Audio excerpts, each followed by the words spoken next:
अच्छा जी, the paper is November 18, paper 1 variant 2 45 minutes. सही है। अच्छा जी, सबसे पहला सवाल, which factor of production is not represented in the list below? Which factor of production is not represented in the list shown? अच्छा, सबसे पहले बात कर लेते हैं, इंडिविजुअल को देख लेते हैं। सबसे पहले भाई एक फैक्ट्री क्या है? अ फैक्ट्री सबसे पहले तो कैपिटल होगा, क्योंकि वहां पर मैन मेड मशीनरी होगी। दूसरी चीज, आपका फैक्ट्री जो है वो किधर होगा? लैंड के ऊपर होगा। उसके अलावा गोड्स मेरा इटसेल्फ कोई एफओपी नहीं है। रिस्क टेकिंग इन्वेस्टर क्या होगा? रिस्क टेकिंग इन्वेस्टर आपका ओनर होगा। सही है। लैंड, कैपिटल, लेबर और एंटरप्राइज ना। ओनर इज माय एंटरप्राइज, तो ये बेसिकली मेरा एंटरप्राइज होगा। तो ऐसा कौन सा फैक्टर ऑफ प्रोडक्शन है जो इस लिस्ट में मुझे नहीं मिला हुआ? अगर बात करते हैं कैपिटल की, तो कैपिटल तो मुझे इस लिस्ट में मिला हुआ है, जो कि मेरा मैन मेड रिसोर्स है। Enterprise is my risk taking ability, जो कि आपको इस लिस्ट में मिली भी है। लेबर आपका जो है वो फिजिकल एंड मेंटल एफर्ट है, वो इस लिस्ट में नहीं है, तो आंसर मेरा सी होगा। And D is your land, जो कि एक नेचुरल रिसोर्स है, जो कि मुझे फैक्ट्री से हिंट मिल गई थी कि भाई जो फैक्ट्री होगी वो लैंड भी होगी, और किधर होगी? सर पे तो नहीं होगी ना हमारे। सही है। तो 1 का आंसर हमारा हो जाएगा सी, क्योंकि इसने मुझे साफ साफ ये चीज बोली हुई थी, नॉट। तो ये हमेशा इसको सर्कल कर लिया करो। Question number 2, what do economies aim to achieve in tackling the economic problem of scarcity? भाई इकोनॉमिक प्रॉब्लम ऑफ स्कार्सिटी मेरे बच्चों को अच्छे से पता होना चाहिए कि भाई यहाँ पर हम बात कर रहे हैं अनलिमिटेड वांट्स की, और अगर मैं अनलिमिटेड वांट्स की बात कर रहा हूँ, उन अनलिमिटेड वांट्स को पूरा करने के लिए मेरे पास जो है वो कौन से रिसोर्सेज होती हैं? लिमिटेड रिसोर्सेज होती हैं, जिसकी वजह से अपने को भाई शॉर्टेज फेस करनी पड़ती है, जिसकी वजह से हमें चॉइस करनी पड़ती है, और जिसकी वजह से हमें एक कॉन्सेप्ट फेस करना पड़ता है, जो कि मेरा कॉन्सेप्ट है किसका? अपॉर्चुनिटी कॉस्ट का। तो मुझे एक बात बताओ, unlimited wants, limited resources, scarcity, choice and opportunity cost, तो भाई यहाँ पर मेरा ऑप्शन कौन सा होना चाहिए? Equal balance between public and private sector, बिल्कुल गलत। Equal reward for equal effort, ऐसा भी कोई सीन नहीं होता इकोनॉमिक प्रॉब्लम में। Increased competition in the use of resources, भाई कंपटीशन के बढ़ने से मेरी इकोनॉमिक प्रॉब्लम कैसे खत्म होगी? ये तो कभी भी खत्म नहीं होगी। मुझे इकोनॉमिक प्रॉब्लम को खत्म करना है। Optimum allocation of finite resources, finite resources बोले तो लिमिटेड रिसोर्सेज। जो अपने पास लिमिटेड रिसोर्सेज हैं उन्हें हम सही तरीके से इस्तेमाल करेंगे, ताकि अपने को इतना शॉर्टेज की जो वो है फील ना हो, कि भाई शॉर्टेज हमें ज्यादा हमारे सर पे ना चढ़े। जो हमारे पास रिसोर्सेज उसको हम सही तरीके से इस्तेमाल करेंगे और सही जगह पे लगाएंगे, ना अंडर एलोकेशन करेंगे ना ओवर एलोकेशन करेंगे, बिल्कुल परफेक्ट एलोकेशन करेंगे कि हमारे पास जो रिसोर्सेज है उनको हम सही से इस्तेमाल करें। तो मेरा आंसर हो जाएगा D. Question number 3, the diagram shows the country's production possibility curve. By PPC क्या शो करता है? Combination of outputs that an economy can produce with the given resources, which statement is correct? अच्छा भाई, अगर मैं आपसे बात करता हूं पॉइंट एक्स की, तो मुझे एक बात बताओ, मेरा पॉइंट एक्स क्या होता है? Point X is my actual, point Y and point Z मेरे कौन से होते हैं? मेरा पोटेंशियल होता है। सही है। और आपको ये चीज अच्छे से याद है भाई, हमारा एक्चुअल क्या है? हमारा एक्चुअल करंटली ग्रेड सी है, हमारा पोटेंशियल ग्रेड क्या है? ए, और हमारा जो एफ पॉइंट होता है वो क्या होता है? ए स्टार, जो कि हमारी औकात से बाहर होता है। सही है। अच्छा भाई, तो 1 बाय 1 ऑप्शन देख लेते हैं। Which statement is correct? A movement from X to Y shows a decrease in efficiency in an economy. ये कह रहा है movement from X to Y जो है ये मुझे शो कर रहा है कि मेरी कंट्री की एफिशिएंसी बढ़ रही है। बिल्कुल गलत। एक्स टू वाई का मतलब है आपकी कंट्री में एफिशिएंसी जो बढ़ रही है, एफिशिएंसी बढ़ रही है, गिर नहीं रही। इसने बोला भाई डिक्रीज, तो गलत। अच्छा जी, a movement from X to Z shows a discovery of new natural resources. X to Z ये कह रहा है कि हमारी इकोनॉमी में डिस्कवरी ऑफ नेचुरल रिसोर्स हुई है। भाई डिस्कवरी ऑफ नेचुरल रिसोर्स से तो मेरा कंट्री का पोटेंशियल बढ़ता है, और पोटेंशियल का मतलब है आपके प्रोडक्शन पॉसिबिलिटी कर्व में शिफ्ट आएगा। यहाँ पर तो मेरी एक्स टू वाई में एक्चुअल की मूवमेंट हो रही है, ये तो मेरी एक्चुअल की मूवमेंट है। A movement from Y to Z shows resources are being diverted from capital goods to consumer goods. ये कह रहा है कि भाई ये जो वाई टू जेड की मूवमेंट है ये मुझे शो कर रहा है कि मैं अपने रिसोर्सेज को कैपिटल गुड से हटा के किधर डाल रहा हूँ? कंज्यूमर गुड पे डाल रहा हूँ, जो कि स्टेटमेंट बिल्कुल सही है, क्योंकि मैं कैपिटल गुड से अपने रिसोर्सेज को कंज्यूमर गुड पे डाल रहा हूँ। इसका मतलब है मैं अपनी करंट रिसोर्सेज को डाइवर्ट कर रहा हूँ टू अनदर गुड। तो C is the correct answer. A movement from Z to Y shows an increase in efficiency in the economy. भाई Z into Y, Z to Y जा रहा हूँ। मुझे एक बात बताओ, अगर आप अपने पोटेंशियल को ऑपरेट कर रहे हो, इसका मतलब है these are my efficient combinations. याद है ये चीज मैंने लेक्चर में बताई थी। और x जो है ये मेरा इनएफिशिएंट कॉम्बिनेशन है क्योंकि यहाँ पर रिसोर्सेज को मैं सही से इस्तेमाल नहीं कर रहा। ये कह रहा है कि z to y की जो मूवमेंट है इससे मेरी कंट्री का एफिशिएंसी बढ़ रही है। ओ भाई एफिशिएंसी तो नहीं बढ़ रही क्योंकि you are already on your production possibility curve. अगर आप ऑलरेडी अपने प्रोडक्शन पॉसिबिलिटी कर्व पे हो इसका मतलब है कि यू आर ऑलरेडी एफिशिएंट, यहाँ पर कोई एफिशिएंसी नहीं बढ़ रही है। क्लियर है ये चीज? तो C is the correct answer. अच्छा जी, question number 4, China the world second largest economy is becoming more like a market economy. भाई अगर मैं मार्केट इकोनॉमी की बात करता हूं तो मार्केट इकोनॉमी एक ऐसी इकोनॉमी है जहां पर सारा का सारा सिस्टम जो है वो प्राइस मैकेनिज्म के बेसिस पे चल रहा होता है, जहां पर सारा का सारा सिस्टम डिमांड एंड सप्लाई के बेसिस पे चल रहा होता है, जहां पर there is no government intervention, जहां पर गवर्नमेंट का कोई रोल नहीं होता। Which policy would contribute directly to such a change? अच्छा भाई, एबॉलिशिंग स्टेट कंट्रोल कंप्लीटली। भाई अगर आप स्टेट कंट्रोल को एबॉलिश कर रहे हो इसका मतलब है यहाँ पर कोई ना कोई गवर्नमेंट की पॉलिसी लग रही है, तो गवर्नमेंट की पॉलिसी तो लग ही नहीं सकती। Encouraging consumers to spend more and save less. अगर आप कंज्यूमर को एनकरेज कर रहे हो तो इसका मतलब है अगेन वही चीज, गवर्नमेंट कोई ना कोई रोल प्ले कर रही है। Reducing exports and encouraging imports, तो ये बेसिकली मेरे इंपोर्ट के एक्सपेंडिचर को बढ़वाया जा रहा है और एक्सपोर्ट के रेवेन्यू को गिरवाया जा रहा है, तो ये मेरा ट्रेड डेफिसिट हो रहा है। और अगेन ये चीज ये मेरी गवर्नमेंट कर रही है, सही है। Transferring wealth from the state sector to private sector is the perfect option, क्योंकि आप अपनी रिसोर्सेज को गवर्नमेंट ओन्ड से प्राइवेटली ओन्ड पे लेके जा रहे हो। आप एक गवर्नमेंट इदारे को प्राइवेट इदारे को दे रहे हो, तो इसका मतलब ये हुआ कि आप मार्केट इकोनॉमी की तरफ जा रहे हो, आप अपनी रिसोर्सेज को प्राइवेटली ओन्ड कर रहे हो। तो D is your correct answer, जो कि मुझे साफ साफ रिप्रेजेंट कर रहा है कि we are talking about market economy. Clear ये चीज? Question number 5, the diagram shows the market for a firm making clothing with an initial equilibrium of X. So currently I'm standing at X. What will be the new equilibrium if there is a successful advertising campaign by a rival? Important. Advertising campaign हम नहीं कर रहे, rival कर रहा है। तो अगर rival advertising campaign करेगा तो हमारी डिमांड पे क्या इफेक्ट आएगा? हमारी डिमांड बढ़नी चाहिए, गिरनी चाहिए? अगर राइवल एडवर्टाइजिंग कर रहा है तो हमारी डिमांड पे क्या इफेक्ट आना चाहिए? हमारी डिमांड गिरनी चाहिए क्योंकि राइवल कर रहा है। And N increase in workers wages, भाई अगर वर्कर की वेजेस पहले के मुकाबले में बढ़ जाएगी इसका मतलब है मेरी कॉस्ट पहले के मुकाबले में बढ़ रही है, और अगर मेरी कॉस्ट पहले के मुकाबले में बढ़ेगी तो मेरी सप्लाई गिरेगी। तो मुझे एक बात बताओ, my demand is shifting leftwards and my supply is also shifting leftwards. तो मैं पहले एक्स से आऊंगा यहाँ पे क्योंकि मेरी डिमांड कम हो रही है, और फिर मैं आ जाऊंगा यहाँ पे मेरा पॉइंट ए। समझ आइए ये चीज, पहले डिमांड कम हुई फिर सप्लाई बढ़ी, तो A will be the correct answer. Clear? अच्छा जी, question number 6, coal production in the UK has declined in recent years. One reason given for this is that the social cost of a coal production is too high. Now what is the social cost? अगर मैं social cost की बात करता हूं तो social cost अच्छे से आपको याद होना चाहिए कि social cost comprises of 2 cost, जो कि मेरी प्राइवेट कॉस्ट है और मेरी एक्सटर्नल कॉस्ट है। Social cost is the total cost to the society, private cost consumer और प्रोड्यूसर के ऊपर जाती है जो कंजम्पशन और प्रोडक्शन में इन्वॉल्व है, और एक्सटर्नल कॉस्ट थर्ड पार्टी की कॉस्ट होती है जो बेचारा ना प्रोडक्शन में इन्वॉल्व है ना कंजम्पशन में इन्वॉल्व है, फिर भी उसको वो चीज फेस करनी पड़ती है। और ये कह रहे हैं सोशल कॉस्ट बहुत ज्यादा है। What describes the social cost of a coal production? तो भाई सोशल कॉस्ट एक ऐसी चीज है जिसमें प्राइवेट कॉस्ट भी होगी और एक्सटर्नल कॉस्ट भी होगी। तो मुझे कोई ऐसा ऑप्शन ढूंढना है जहां पर प्राइवेट कॉस्ट भी आए और एक्सटर्नल कॉस्ट भी आए। तो option number A, all the benefits. Benefits की बात कर रहा है तो सवाल ही पैदा नहीं होता। The cost of environmental damage, external cost नहीं, इसमें सिर्फ एक्सटर्नल कॉस्ट है। The cost to the government of subsidising the coal industry, again सिर्फ प्राइवेट कॉस्ट है। The private cost of coal production plus the external cost of coal production is equals to social cost. So D is your perfect answer, जिसमें you can find private cost and also external cost, जो कि मिला के क्या बन जाते हैं? Social cost. ठीक है, तो question 6 was quite simple.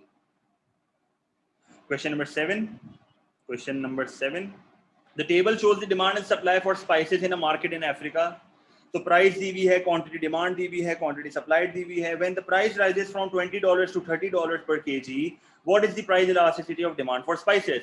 तो मुझे एक बात बताओ, मुझे इसने टेबल में प्राइस दिया हुआ है, क्वांटिटी डिमांडेड दिया हुआ है और क्वांटिटी सप्लाइड दिया हुआ है।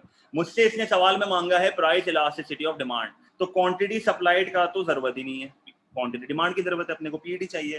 प्राइस इलास्टिसिटी ऑफ डिमांड का फॉर्मूला क्या होता है? Percentage change in quantity demand divided by percentage change in price. Percentage change in quantity demand divided by percentage change in price. अच्छा भाई, जहां तक बात है आपके परसेंटेज चेंज की, तो आप परसेंटेज चेंज कैसे निकालते हो? आप परसेंटेज चेंज निकालते हो new minus old divided by old and multiplied by 100। तो क्या करते हो आप? इसको मल्टीप्लाइड बाय 100 कर देते हो, तो इसको हल्का सा यहाँ पर छोटा करके इसको मल्टीप्लाइड बाय 100 कर देते हैं। सही है, सिंपल।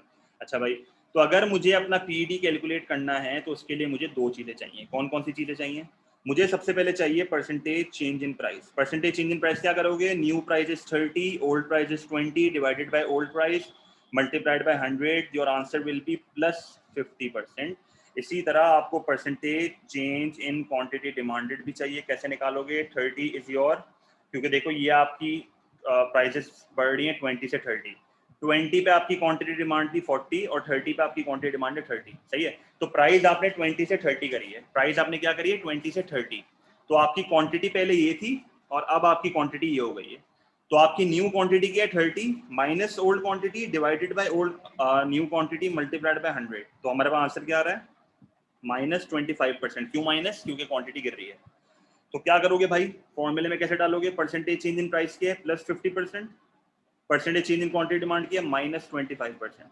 तो what will be your answer? Minus 0.5। तो पीईडी क्या होगी? 0.5। ये आपका इलास्टिक है, ये आपका यूनिटरी है, और ये आपका इनइलास्टिक है, और ये भी इनइलास्टिक है, पर ये 0.5 है। अच्छा, बच्चे बोल रहे होंगे सर ये नेगेटिव का साइन क्यों नहीं आ रहा आंसर में? भाई आपको अच्छे से याद होगा कि भाई प्राइस एंड क्वांटिटी डिमांडेड का वैसे ही नेगेटिव रिलेशनशिप होता है, तो आपका पीडी का आंसर हमेशा नेगेटिव ही आएगा। पीडी का आंसर हमेशा नेगेटिव ही आएगा, पर ये नेगेटिव के साइन को अपन इग्नोर करते हैं ना यार, ऑब्वियस सी बात है। एक चीज आपकी पॉजिटिव होगी, एक चीज नेगेटिव होगी, तो हमेशा आंसर नेगेटिव ही आएगा। अभी यहाँ पर जैसे आपकी क्वांटिटी डिमांड नेगेटिव है, कल को यहाँ पर क्वांटिटी डिमांड पॉजिटिव होगी पर ये नेगेटिव होगा, तो बात तो एक ही है ना। पीडी का आंसर हमेशा नेगेटिव ही आएगा। उस नेगेटिव साइन को इग्नोर करके आपको सिर्फ वैल्यू आइडेंटिफाई करनी है कि भाई इलास्टिक है, इनइलास्टिक है, यूनिटरी है, वगैरह वगैरह। अच्छा जी, क्वेश्चन नंबर 8। क्वेश्चन नंबर 8 का आ जाते हैं। व्हाट विल कॉज नहीं, a central bank act as a lender of the last resort especially in times of financial crisis। बिल्कुल, central bank is the lender of the last resort in financial crisis। what is the purpose of this function? to cover credit card debts। बिल्कुल गलत। to provide liquidity to the banking system। yes, क्योंकि भाई बैंकों के पास पैसा खत्म हो जाता है, उनको लिक्विडिटी देनी पड़ती है ताकि जो है सर्वाइव कर सके bank. to remove failing banks from the financial system। बिल्कुल गलत, साला बैंक को बचाना है भाई। to safeguard the profits, profit के लिए काम नहीं कर रहे, सिर्फ उनको इतना बचा रहे हैं कि वो लोग बंद ना हो, सिर्फ इतना बचा रहे हैं कि वो लोग बंद ना हो भाई। सही है।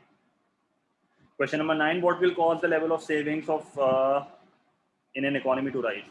भाई ये कह रहा है कि इकोनॉमी में जो है वो सेविंग्स कब बढ़ेंगी। तो भाई सेविंग की तो हम नॉर्मली एक ही रीजन पढ़ाते हैं। क्या रीजन पढ़ाते हैं? कि इकोनॉमी में जो है वो इंटरेस्ट रेट बढ़ जाए, क्योंकि इंटरेस्ट रेट बढ़ेगा तो पहले के मुकाबले में सेविंग बढ़ जाएगी। अ फॉल इन इन्वेस्टमेंट, भाई अगर इन्वेस्टमेंट गिरेगी तो आपकी इकोनॉमी में जो है वो रियल नेशनल इनकम गिर जाएगी, तो इससे तो घंटा फर्क नहीं पड़ने वाला, सेविंग तो उल्टा कम हो जाएगी। अ फॉल इन रियल वेजेस, इससे तो ये साफ साफ बोल रहा है परचेजिंग पावर लोगों की गिर रही है, तो सेविंग कहाँ से बढ़ाओगे आप? लोगों की वेजेस ही गिर रही हैं। A fall in income taxes, a rise in income taxes, भाई राइज इन इनकम टैक्स होगा तो पहले के मुकाबले में आपकी डिस्पोजेबल इनकम गिरेगी, और जब आपकी डिस्पोजेबल इनकम गिरेगी तो आप कैसे अपनी सेविंग ज्यादा करोगे? सेविंग तो कम करोगे ना भाई। अ राइज इन interest rate, yes, interest rate बढ़ेगा तो पहले के मुकाबले में आपका जो रिटर्न ऑन सेविंग है वो इंक्रीज हो जाएगा, तो D will be your perfect answer. Question number 10, what could affect the size of the labor force in an economy। अगर आपको अच्छे से याद हो, labor force comprises of two things, एक employed और दूसरा unemployed। ये आपकी labor force है, नहीं याद तो you should revise। employed plus unemployed is your labor force। the existence of trade union, भाई ट्रेड यूनियन से आपकी अनएम्प्लॉयमेंट और एम्प्लॉयमेंट पे फर्क तो आता है, पर आपकी लेबर फोर्स के साइज से कोई फर्क नहीं पड़ता। साइज बढ़ाना है भाई, लेबर फोर्स का साइज बढ़ाना है। The government immigration policy, immigration का मतलब कि भाई लेट्स से इमिग्रेशन का मतलब होता है इंपोर्ट, क्या आपके मुल्क में वर्कर आ रहा है, तो गवर्नमेंट की इस पॉलिसी से लेबर फोर्स पे बहुत फर्क पड़ेगा भाई। अगर गवर्नमेंट कोई ऐसी पॉलिसी लगाती है जिससे वो इमिग्रेशन कंट्रोल्स को कम कर दे, इसका मतलब कि बाहर मुल्क से वर्कर आपके मुल्क में आएंगे, तो आपका लेबर साइज बढ़ जाएगा ना, तो B is the correct answer. The quality of university graduates, बिल्कुल गलत, यहाँ पर अपन बात कर रहे हैं quantity, size of labour force. The ratio of male to female employees, ratio से कोई नहीं फर्क पड़ने वाला, क्योंकि एम्प्लॉइज तो वैसे भी मेरे लेबर फोर्स का पार्ट होते हैं। तो अगर मैं फीमेल को कम कर दूंगा, मेल को बढ़ा दूंगा, तो साला बात तो वही हो जाएगी ना, लेबर फोर्स पे थोड़ी कोई फर्क पड़ रहा है अपनी। इसने साइज ऑफ लेबर फोर्स की बात करी है, सही है। तो क्वेश्चन 10 जो है अच्छा सवाल था। Question number 11, petrol retailers in a country have noticed a sharp increase in sales in August when many people take their holidays. Why might this take place? सही है, why might this take place? क्यों जो है वो petrol की sales बढ़ रही हैं हॉलीडेज के दौरान? Consumers demand curve for petrol shift to the left. भाई अगर साला डिमांड कम हो जाएगी तो ये तो से पहले के मुकाबले में अपना तो फायदा ही नहीं है, सेल्स कैसे बढ़ेंगी? Consumers demand curve for petrol shift to the right, yes, क्योंकि अगर आप पहले के मुकाबले में आपकी डिमांड बढ़ेगी तो इसका मतलब है पहले के मुकाबले में आपकी सेल्स बढ़ रही है, क्योंकि अगर आप मार्केट वाला ग्राफ अपने दिमाग में रखो तो आप डिमांड को राइट पर शिफ्ट करोगे तो इससे आपकी जो है वो क्वांटिटी इंक्रीज होगी। Oil refineries increase their output in August, भाई इससे तो मेरी सप्लाई बढ़ रही है, और आपकी सप्लाई जब बढ़ती है तो पहले के मुकाबले में आपकी प्राइसेस गिरती हैं, जिसकी वजह से हमारे जो है वो सेल्स का लेना देना नहीं है, यहाँ पर सप्लाई का लेना देना है, तो ये सप्लाई का फैक्टर है, सही है, ये हमारा किसका फैक्टर है? सप्लाई का फैक्टर है। Travel companies increase their hotel prices in August, भाई अगर आप प्राइसेस को बढ़ाओगे तो पहले के मुकाबले में जो है वो आपकी क्वांटिटी डिमांडेड कम हो जाएगी, तो B is your perfect answer. C इसलिए नहीं है क्योंकि सप्लाई फैक्टर है, सप्लाई फैक्टर है, सेल्स से सप्लाई से हाँ प्राइसेस गिरेंगी, पॉसिबल चांसेस है बाद में क्वांटिटी बढ़ जाए, बट डायरेक्ट लिंक इसका ऑप्शन बी में, सही है, अगेन बेस्ट चॉइस एमसीक्यू, सही है। क्वेश्चन नंबर 12 क्लियर है? 11 सही है, अच्छा। Question number 12, what is correct for firms in perfect competition? भाई अगर हम परफेक्ट कंपटीशन की बात करते तो क्या करते थे? There are thousands of producers, हजारों की तादाद में प्रोड्यूसर्स होते हैं जो कि सारे के सारे सेम प्राइसेस चार्ज करते हैं, जो कि सारे के सारे जो हैं वो क्या होते हैं? प्राइस टेकर होते हैं, और सारे प्रोड्यूसर्स को जो है वो परफेक्ट नॉलेज होती है, सारे प्रोड्यूसर्स को क्या होती है? Perfect knowledge. तो भाई क्या किया है? They achieve economies of scale, नहीं, इकोनॉमीज ऑफ स्केल इनको नहीं होता, economies of scale large firms को होता है। एक चीज हमेशा याद रखना, परफेक्ट कंपटीशन और स्मॉल फर्म्स, और हमने एक चीज पढ़ी थी कि स्मॉल फर्म्स को कभी भी इकोनॉमीज ऑफ स्केल नहीं होता। They are price takers, yes, they make use of non price competition, बिल्कुल गलत, ये तो साले एडवर्टाइजिंग की बात कर रहा है, परफेक्ट कंपटीशन में there is no advertising. They produce differentiated products, बिल्कुल गलत, they produce same products, they produce standardized products, they produce homogeneous products, सही है, सबका मतलब एक ही है भाई, अलग अलग चीजें नहीं लिखी थी, सही है, तो बी हमारा जो है वो perfect answer. Question number 13, a film production company purchases a group of cinemas, अच्छा जी, सेम इंडस्ट्री है, डिफरेंट स्टेज ऑफ प्रोडक्शन है। देखो प्रोडक्शन कंपनी है ना, तो ये तो वर्टिकल हो रहा है, प्रोडक्शन कंपनी सिनेमा को टेक ओवर कर रहा है, एक मैन्युफैक्चरर रिटेलर को टेक ओवर कर रहा है, इसका मतलब है ये वर्टिकल फॉरवर्ड इंटीग्रेशन है, वर्टिकल फॉरवर्ड इंटीग्रेशन की एग्जांपल है। बैकवर्ड वर्टिकल बिल्कुल गलत, कॉन्ग्लोमरेट बिल्कुल गलत, forward vertical integration is the perfect answer, horizontal बिल्कुल गलत, सही है। तो अगेन रिवीजन से ये चीज आपको याद आ जाएगी कि बेसिकली ये थे क्या, सही है। 14 देख लेते हैं भाई। The table shows the firm's average revenue and average cost at different levels of output. When all output is sold, which level of output gives maximum profit? भाई maximum profit कैसे निकालते हैं? Profit का फॉर्मूला क्या होता है? Total revenue minus total cost and the difference should be positive and highest. इसी तरह average revenue minus average cost भी कर सकते हो, तो positive difference should be highest. हाँ तो भाई सबका पॉजिटिव डिफरेंस निकाल लेते हैं। एवरेज रेवेन्यू एवरेज कॉस्ट आपको दिया हुआ है, तो इसका कितना आ रहा है? इसका आ रहा है -20, इसका आ रहा है 0, इसका आ रहा है 10, इसका आ रहा है 12। हाईएस्ट पॉजिटिव डिफरेंस किधर आ रहा है? डी पे आ रहा है। मैंने क्या करा? एवरेज रेवेन्यू को एवरेज कॉस्ट से माइनस करा, तो ये मेरे पास आंसर आ गए। हाईएस्ट पॉजिटिव डिफरेंस कहाँ पर आ रहा है? यहाँ पर आ रहा है, तो D is the right answer, जिधर आपका प्रॉफिट सबसे हाईएस्ट है। हाईएस्ट पॉजिटिव डिफरेंस हमेशा याद रखना है, ठीक है जी। Question number 15, which statement about total fixed cost is correct? It falls as output increases, बिल्कुल गलत, fixed cost is unchanged. It is calculated by adding total cost and total variable cost. Total cost is equals to fixed cost plus variable cost. तो total cost और variable cost add नहीं होते, total cost और variable cost minus होते हैं तो fix cost आती है, तो गलत। It is calculated by dividing total cost by output, बिल्कुल गलत। Total cost divided by output is average total cost, again गलत।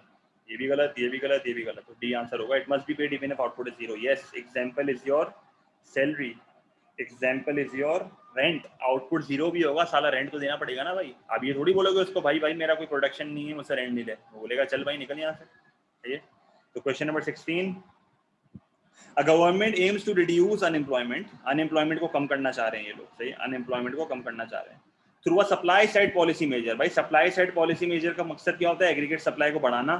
फॉर एग्जाम्पल भाई आपने वर्कर को जो है वो ट्रेनिंग दे दी, आपने जो है वो सब्सिडी की बात कर ली, यहाँ पे आपने डी रेगुलेशन की बात कर ली, आपने कंपटीशन पॉलिसी कर ली, आपने रूल्स एंड रेगुलेशन कम कर दी ताकि मार्केट में कंपटीशन बढ़े, सप्लाई बढ़े, वगैरह वगैरह। It would increase government spending. By G is part of your fiscal policy, तो गलत। It would increase tariffs, no. Again वही चीज, it is a demand side policy. Tariffs से आपकी demand side, demand पे फर्क आता है।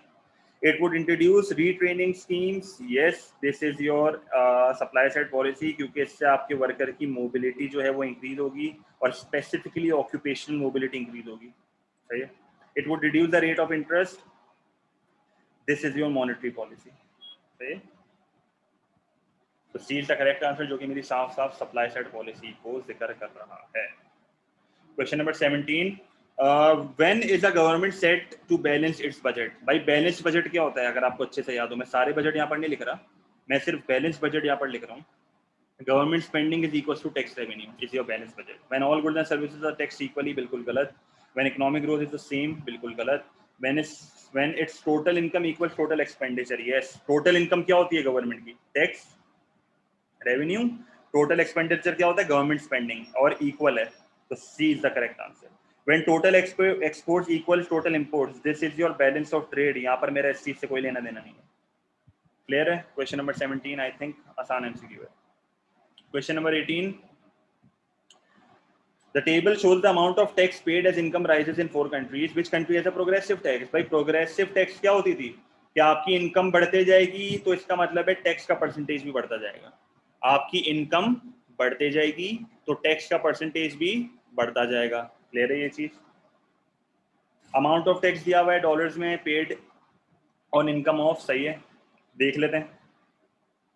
तो ये बेसिकली मेरी इनकम्स हैं और ये मुझे इसके नीचे टैक्सेस दिए हैं। अच्छा भाई, तो आप नोटिस करो मेरी इनकम बढ़ रही है, ये देखो मेरी इनकम बढ़ते जा रही है, नोटिस करो ये मेरी इनकम बढ़ते जा रही है। अच्छा, पहले आपका टैक्स जो है वो 2000 से बढ़ा, फिर आपका टैक्स जो है वो 2000 से बढ़ा, फिर आपका टैक्स जो है वो 2000 से बढ़ा, फिर आपका टैक्स जो है वो 2000 से बढ़ा। साला ये प्रोग्रेसिव थोड़ी है, प्रोग्रेसिव में तो इनकम बढ़ती है तो टैक्स बढ़ता जाता है। यहाँ पर आपका टैक्स जो है वो पहले 4000 से बढ़ा, फिर 6000 से बढ़ा, सही है, फिर जो है आपका ये बढ़ गया तकरीबन 6000 से, एंड देन ये आपका बढ़ गया 7000 से। तो this is your progressive taxation के जैसे जैसे इनकम बढ़ रही है तो टैक्सेस बढ़ते जा रहे हैं, सही है। जैसे जैसे इनकम बढ़ रही है तो आपके क्या हो रहे हैं? टैक्सेस जो हैं वो बढ़ते जा रहे हैं। कोई मसला है यहाँ तक? अच्छा, अब ये देख लेते हैं। पहले जो है मेरा टैक्स कितने से बढ़ा? 0.5, सही है, 0.5 से बढ़ा, फिर वापस 0.5 के से बढ़ा, फिर 0.5 के से बढ़ा, फिर 0.5 के से बढ़ा, तो दिस इज नॉट प्रोग्रेसिव। फिर क्या हो रहा है? फिर 3000 से बढ़ रहा है, फिर 2000 से बढ़ रहा है, फिर 1000 से बढ़ रहा है, फिर 2000 से बढ़ रहा है। तो ये आपका थोड़ा फ्लक्चुएटिंग है। प्रोग्रेसिव टैक्सेशन कहता है कि भाई बढ़ता जाए, बस क्या होता जाए? बढ़ता जाए। अच्छा, और एक और चीज ये भी याद रखना, एक और चीज, बहुत सिंपल सी बात कर रहा हूँ मैं यहाँ पे। ये तरीका जो मैंने कराया ना, इस तरीके से कभी कभार एमसीक्यू गलत हो जाता है। इस तरीके से कभी कभार एमसीक्यू गलत हो जाता है। हमने यहाँ पर क्या करा है? इनकम के बढ़ने से टैक्स की परसेंटेज बढ़ रही है, इनकम के बढ़ने से टैक्स की परसेंटेज बढ़ रही है। इसका असल तरीका ये है जो आप पेपर में करोगे। मैं आपको करके भी दिखा देता हूँ, ये अगर मेरा कैलकुलेटर मुझे दिख जाए, मैं आपको ये करके भी दिखा देता हूँ। ये देखो मैंने क्या बोला है, इनकम के बढ़ने से टैक्स का परसेंटेज बढ़ेगा। तो आप नोटिस करो पहले क्या हो रहा है, 2000 को 10,000 से डिवाइड करो, ये मेरा टैक्स है, ये मेरी इनकम है। तो 2000 को 10,000 से डिवाइड करोगे तो कितना होगा? 20%, सही है, 20%। पहले 20% था, फिर कितना है? फिर 6000 को किससे डिवाइड करोगे? 20,000 से, तो कितना आ गया? 30%। फिर क्या करोगे? 12,000 को डिवाइड करोगे 30,000 से, तो ये कितना हो गया 40%।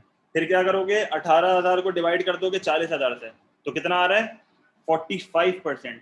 तो नोटिस करो जैसे जैसे इनकम बढ़ रही है टैक्स का परसेंटेज बढ़ता जा रहा है। टैक्स का परसेंटेज मैंने कैसे निकाला, टैक्स डिवाइडेड बाय इनकम। तो इसके बाद ये आ जाएगा आपके पास टैक्स का परसेंटेज। तो तभी मैं आपको बोल रहा हूँ कि ये वाले तरीके से कभी कभार गलत हो जाता है। सही है, मैं नॉर्मली इससे करता हूँ पर ये रिस्की तरीका है, क्योंकि देखो इस वाले ऑप्शन में भी आपका टैक्स पेड बढ़ रहा है, पर इसको हमें परसेंटेज से देखना पड़ेगा। तो इनकम बढ़ेगी तो टैक्स का परसेंटेज बढ़ेगा, तो भाई इसको परसेंटेज से करना। देखो जैसे जैसे इनकम बढ़ रही है परसेंटेज बढ़ती जा रही है। ये वाली चीज़ क्लियर है? मेरे ख्याल में ये थोड़ा टेक्निकल था। क्लियर है उमर, बाकी भी बच्चे? अच्छा, question number 19, in which case is success for the government in achieving the first aim likely to cause problems in achieving the second? सही है, in which case is success। अच्छा बेसिकली conflict of objectives का सवाल है। किसका सवाल है? conflict of objectives। और अगेन आपको ये चीज़ याद है कि फुल एम्प्लॉयमेंट और प्राइजेस का हमेशा कॉन्फ्लिक्ट होता है। सही है, हमेशा कॉन्फ्लिक्ट होता है। सही है, बी क्या, high economic growth and full employment, इसका कॉन्फ्लिक्ट कभी भी नहीं होता। Price stability and stable balance of payment का कॉन्फ्लिक्ट भी कभी नहीं होता, और stable balance of payment and equal distribution का भी कॉन्फ्लिक्ट नहीं होता। तो ये तो याद कर लो, ये तो याद कर लो। सही है, ये याद कर लो। ये एक टेबल है, ये बेसिकली आपके लिए एक टेबल है जिससे आप ये चीज याद कर सकते हो। Question number 20, economic growth is usually measured by the annual change in consumer spending, बिल्कुल गलत। Gross domestic product, yes. अगर आपकी कंट्री का जीडीपी बढ़ रहा है डेट मीन्स आपकी इकोनॉमी में ग्रोथ आ रही है। Economic growth can be either actual और potential. The output of the manufacturing and construction industries, no. The retail price index, no. Retail price index is your for calculation of inflation. Right? It is for calculation of inflation. 4 groups who are affected by changing economic conditions are creditors, debtors, exporters, and importers. Which pair is most likely to be disadvantageous? सही है, और by a high rate of inflation. High rate of inflation होगी तो इसका मतलब है कि creditor, जिसने उधार दिया हुआ होगा उस पर नुकसान है। क्यों? लेंडर, ये लेंडर की बात है। क्रेडिटर का मतलब होता है लेंडर और डेटर का मतलब होता है बोरोवर। सही है, बोरोवर। अच्छा, हाई रेट ऑफ इन्फ्लेशन की अगर जहाँ तक बात है तो हाई रेट ऑफ इन्फ्लेशन होगा तो पहले के मुकाबले में एक्सपोर्ट प्राइसेस बढ़ जाएंगी, तो हमारे एक्सपोर्ट पहले के मुकाबले में जो है वो कम हो जाएंगे। डिसएडवांटेजेस किसको है? Landers and exporters. तो A is your perfect answer, जो कि इफेक्ट्स ऑफ इन्फ्लेशन का सवाल है बेसिकली, और प्योर थियोरेटिकल है। 22, the diagram shows the rate of unemployment and the periods of recession in a country between 1978 and 2012. तो unemployment rate मुझे दिया हुआ है, रेट परसेंटेज है, ये आपकी रेट है। ठीक है जी। रिसेशन का मतलब होता है कि आपकी इकोनॉमी में एग्रीगेट डिमांड गिर रही है, और रिसेशन से हमेशा याद रखना कि आपकी इकोनॉमी में अनएम्प्लॉयमेंट जो है वो बढ़ती है। सही है। What can be concluded from the diagram? अच्छा आप नोटिस करो, ये जो है ना, ये रिसेशन के ईयर्स हैं। सही है, तो ये आपका रिसेशन का ईयर है, ये आपका रिसेशन का ईयर है, और ये आपका रिसेशन का ईयर है। तो आप ये नोटिस करो, रिसेशन मेरा जो है वो एक साल भी नहीं आया पूरा। हाँ, 1 साल आया है, 1 साल, 1 साल, 1 साल, 1 साल। सही है, तो आप नोटिस करो रिसेशन के टाइम पे अनएम्प्लॉयमेंट मेरा बढ़ रहा है, क्योंकि देखो ये अनएम्प्लॉयमेंट रेट है। रिसेशन के टाइम पे देखो अनएम्प्लॉयमेंट बढ़ रहा है, रिसेशन के टाइम पे नोटिस करो अनएम्प्लॉयमेंट बढ़ रहा है। सही है। अच्छा, then what can be concluded? Each recession lasted for more than 2 years, बिल्कुल गलत। It was only 1 year. Recession occurred at regular intervals, बिल्कुल गलत। इतने टाइम बाद recession आ रहा है, ये कोई regular interval नहीं होता। The unemployment rate peaked in recession period, मेरी unemployment का peak period ये वाला है। recession के टाइम पे मेरा unemployment peak पे नहीं था, मेरा recession के point के अलावा unemployment मेरा peak हुआ है, तो ये भी गलत। The unemployment rate rose during recession period, जो कि एक कॉमन थियोरेटिकल नॉलेज है कि रिसेशन के टाइम पे अनएम्प्लॉयमेंट बढ़ती है, क्योंकि एग्रीगेट डिमांड गिर रही होती है, माल बिक नहीं रहा होता, कंजम्पशन गिरती है, इन्वेस्टमेंट गिरती है, वगैरह वगैरह। Question number 23, a country experienced its usual August increase in the rate of unemployment. अगस्त में अनएम्प्लॉयमेंट बढ़ रही है, इसका मतलब है सीजनल है। Unfortunately, this was followed by the loss of job resulting from the regular downturn. इसका मतलब है रिसेशन, इसका मतलब है एग्रीगेट डिमांड गिर रही है, इसका मतलब है cyclical unemployment, demand deficient unemployment. कौन सी unemployment? Demand deficient unemployment. First type of employment कौन सी है? सीजनल, सेकंड है cyclical. C is the perfect answer. सही है। 24, what will lead to an aging population, बुढ़ी आवाम, if other factors remain unchanged? A fall in the birth rate. Yes, अगर birth rate आपकी fall होगी तो इसका मतलब है और नए बच्चे पैदा नहीं हो रहे, और नए बच्चे पैदा नहीं हो रहे, इसका मतलब है कि यंग पॉपुलेशन बढ़ नहीं रही। यंग पॉपुलेशन बढ़ नहीं रही तो इसका मतलब है इकोनॉमी की एवरेज एज बढ़ जाएगी, एवरेज एज बढ़ जाएगी तो एजिंग पॉपुलेशन बढ़ जाएगी। Rise in the death rate, गलत, बुढ़े लोग मर रहे हैं इसलिए एजिंग पॉपुलेशन कम होगी। And increase in the age of retirement, age of retirement है आपकी increase in the age of retirement, नहीं तो इसका मतलब है लोग इससे बेसिकली ये आपकी 50-60 होती है अराउंड, तो इससे आपकी एजिंग पॉपुलेशन पे इतना कोई खास फर्क नहीं पड़ेगा। पॉपुलेशन बढ़ जाए गिर जाए ये बात हो रही है। अब ये रिटायरमेंट एज बढ़ जाएगी, इससे आप लोग मर थोड़ी रहे ना, जिंदा हो रहे हैं। And increase in the state pension, again no link, तो A is the perfect answer. 25, which change is most likely to be expected when an economy is developing? भाई एक इकोनॉमी जब डेवलप हो रही होती है तो क्या हो रहा होता है? Birth rate, when an economy, which change is most likely to be expected when an economy is developing? भाई जब एक इकोनॉमी डेवलप होती है, एक इकोनॉमी डेवलपिंग की तरफ जा रही है, फर्क है इन दो चीजों में। जब एक इकोनॉमी डेवलपमेंट की तरफ जा रही है, डेवलपमेंट की तरफ, तो जब एक इकोनॉमी डेवलपमेंट की तरफ जा रही होती है तो बर्थ रेट आपके गिरना शुरू होते हैं, पॉवर्टी रेट्स आपके फॉल होते हैं, बिल्कुल सही, अनएम्प्लॉयमेंट लेवल आपके फॉल होते हैं, प्राइमरी सेक्टर आपका हटता है। मैंने आपको बोला था एक लेस डेवलप्ड इकोनॉमी में प्राइमरी सेक्टर ज्यादा होता है, तो जब एक इकोनॉमी डेवलपमेंट की तरफ जा रही होती है ना तो वहां पर प्राइमरी सेक्टर गिरता है और सेकेंडरी और टर्शरी बढ़ता है, तो पॉवर्टी रेट्स जो है वो फॉल होंगे। MCQ number 26, developing countries are sometimes given aid by charities and foreign governments, aid मतलब भीख। Which aid program would be least likely to lead to long term economic growth? तो long term economic growth का मतलब है आपकी country का जो है वो पोटेंशियल बढ़ जाए। The building of an irrigation system, no.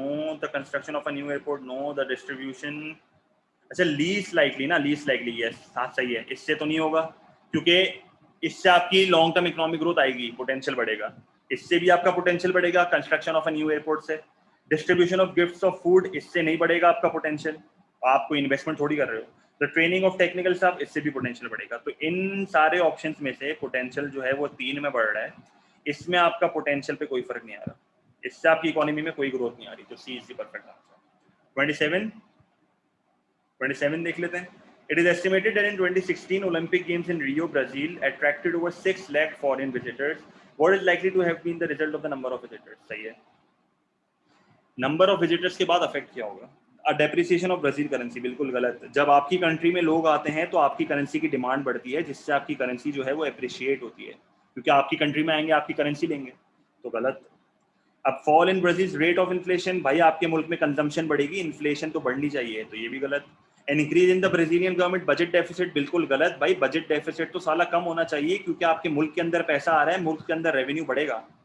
A reduction in Brazil deficit on the current account, yes, आपका करंट डेफिसिट कम होगा क्योंकि पहले के मुकाबले में आपका ट्रेड इन सर्विसेज बढ़ रहा है, आपकी कंट्री में टूरिज्म बढ़ रहा है, और टूरिज्म मेरा ट्रेड इन सर्विसेज का पार्ट होता है। आपके मुल्क में पैसा आ रहा है तो ट्रेड इन सर्विसेज बढ़ेंगी, तो पहले के मुकाबले में आपका जो डेफिसिट है वो कम होगा, जो कि बिल्कुल परफेक्ट बात करी है यहाँ पे, सही है। 28, what is most likely to happen if South Korea builds a factory in Switzerland that becomes profitable? South Korea ने फैक्ट्री खोली है स्विट्जरलैंड में जो कि प्रॉफिटेबल है, तो क्या होगा? South Korea's imports will decrease, import का कोई लेना देना नहीं है यहाँ पे, इंपोर्ट का कोई लिंक नहीं है। South Korea investment income will increase, yes, क्योंकि आपने पैसा डाला है वहां पे तो प्रॉफिट आएगा, तो मुल्क के अंदर आएगा। Switzerland trade balance will worsen और इंप्रूव, कोई लेना देना नहीं है, नो लिंक। सीधा सीधा साउथ कोरिया की इनकम बढ़ जाएगी और कुछ नहीं होगा, फालतू एमसीक्यू होता है, ज्यादा सोचना नहीं है इसमें। A country has experienced a devaluation of its currency, हाँ भाई ये बहुत इंपॉर्टेंट कॉन्सेप्ट है, हल्का सा रिवीजन कर लेते हैं। अगर आपको अच्छे से याद हो, 2 चीजें मैंने आपको बताई थी, डीवैल्यूएशन वर्सेस डेप्रिसिएशन। हमेशा याद रखना, डीवैल्यूएशन हो जाती, डीवैल्यूएशन करी जाती है, डेप्रिसिएशन हो जाती है। Devaluation is the deliberate action of the government, जानबूझ के अपनी करेंसी को गिराते हैं रिजर्व्स को यूज करके। डेप्रिसिएशन खुद ब खुद हो जाती है, तो डीवैल्यूएशन आपके फिक्स्ड एक्सचेंज रेट में होती है, जहां पर गवर्नमेंट इंटरवीन करके जानबूझ के अपनी करेंसी को ऊपर नीचे करती है। नीचे करना इज डीवैल्यूएशन एंड ऊपर करना इज रीवैल्यूएशन।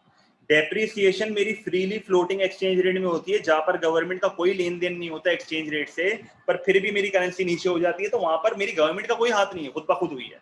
और जब भी आपकी करेंसी डेप्रिशिएट होती है तो एक्सपोर्ट की प्राइसेस गिरती हैं और इंपोर्ट की प्राइसेस पहले के मुकाबले में बढ़ जाती हैं, जिसकी वजह से आपकी एक्सपोर्ट की क्वांटिटी बढ़ती है और पहले के मुकाबले में आपकी इंपोर्ट की क्वांटिटी जो है वो गिर जाती है। तो इंपोर्ट्स की प्राइसेस को क्या होगा, इंपोर्ट की प्राइसेस को क्या होगा, इंपोर्ट की प्राइसेस हमारी होंगी इंक्रीज, और एक्सपोर्ट की क्वांटिटी क्या होगी, एक्सपोर्ट की क्वांटिटी इंक्रीज। तो बेसिकली इसलिए मुझसे इंपोर्ट की प्राइसेस और एक्सपोर्ट की क्वांटिटी का पूछा हुआ है, तो एक्सपोर्ट की क्वांटिटी भी इंक्रीज होती है ना, इंक्रीज। तो D is the perfect answer, सही है, D is the perfect answer. Import की प्राइसेस जो हैं वो तो वैसे ही बढ़ती हैं और एक्सपोर्ट की प्राइसेस गिरती हैं, जिसकी वजह से एक्सपोर्ट की क्वांटिटी बढ़ती है, सही है। अच्छा, MCQ number 30, the table shows the tariffs import on imported tropical food. तो बेसिकली ये मैंने टैरिफ लगाया है, टैरिफ इज अ टैक्स, और अगर मैं टैरिफ की बात करता हूं तो tariff is an expenditure switching policy. तो प्रोटेक्शनिज्म का टूल है ये, किसका टूल है, प्रोटेक्शनिज्म का टूल है। आप इंपोर्ट्स को रोकते हो ताकि आपकी डोमेस्टिक इंडस्ट्री पे फर्क ना पड़े इतना। In the European Union according to the degree of processing, सही है। तो भाई ये टैरिफ का रेट है, ये टैरिफ का रेट है, ये टैरिफ का रेट है। तो टैरिफ का मकसद क्या है, to encourage imports of processed food into EU. भाई टैरिफ से तो उल्टा कम होगा, to encourage tropical countries export. अबे एक्सपोर्ट थोड़ी करेंगे आप, एक तो प्राइजेस को बढ़ा रहे हो, इंपोर्ट इतने बढ़ा रहे हो और टैरिफ इतने बढ़ा रहे हो, तो साले एक्सपोर्ट कैसे होंगे, इतने महंगे महंगे प्रोडक्ट्स होंगे। To help manufacturing industries in the EU, yes, आप बेसिकली लोगों को स्विच करवा रहे हो इंपोर्ट से डोमेस्टिक इंडस्ट्री में। To help tropical countries develop manufacturing industries, बिल्कुल गलत। तो C is the perfect answer, C, क्योंकि मुझे साफ साफ एक हिंट दे रहा है कि आप जो है अपनी डोमेस्टिक इंडस्ट्री को प्रोटेक्ट कर रहे हो, आप इसको एज अ प्रोटेक्शनिज्म का टूल इस्तेमाल कर रहे हो, सही है।